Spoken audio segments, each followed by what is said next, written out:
48 സങ്കീർത്തനം 1 മുതലുള്ള വാക്യങ്ങൾ. നമ്മുടെ ദൈവത്തിന്റെ നഗരത്തിൽ, അവന്റെ വിശുദ്ധ പർവ്വതത്തിൽ യഹോവ വലിയവനും അത്യന്തം സ്തുത്യനുമാകുന്നു. മഹാരാജാവിന്റെ നഗരമായി ഉത്തരഗിരിയായ സിയോൻ പർവ്വതം ഉയരം കൊണ്ട് മനോഹരവും സർവ്വഭൂമിയുടെയും ആനന്ദവുമാകുന്നു.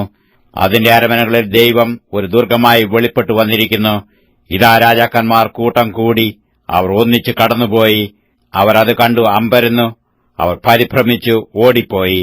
അവർക്കും അവിടെ വിറയിൽ പിടിച്ചു, നോവ് കിട്ടിയവർക്കെന്ന പോലെ വേദന പിടിച്ചു. നീ കിഴക്കൻ കാറ്റുകൊണ്ട് തർശീശ് കപ്പലുകളെ ഉടച്ചു കളയുന്നു. നാം കേട്ടതുപോലെ തന്നെ സൈന്യങ്ങളുടെ യഹോവയുടെ നഗരത്തിൽ, നമ്മുടെ ദൈവത്തിന്റെ നഗരത്തിൽ കണ്ടിരിക്കുന്നു. ദൈവം അതിനെ സദാകാലത്തേക്കും സ്ഥിരമാക്കുന്നു. ദൈവമേ, നിന്റെ മന്ദിരത്തിന്റെ മധ്യേ ഞങ്ങൾ നിന്റെ ദയയെക്കുറിച്ചു ചിന്തിക്കുന്നു. ദൈവമേ, നിന്റെ നാമം പോലെ തന്നെ നിന്റെ സ്തുതിയും ഭൂമിയുടെ അറ്റങ്ങളോളം എത്തുന്നു. നിന്റെ വലങ്കയിൽ നീതി നിറഞ്ഞിരിക്കുന്നു. നിന്റെ ന്യായവിധികൾ നിമിത്തം സിയോൻ പർവ്വതം സന്തോഷിക്കുകയും യഹൂദാപുത്രിമാർ ആനന്ദിക്കുകയും ചെയ്യുന്നു. സിയോനെ ചുറ്റി നടന്നു പ്രദക്ഷിണം ചെയ്യുവീൻ, അതിന്റെ ഗോപുരങ്ങളെ എണ്ണുവീൻ.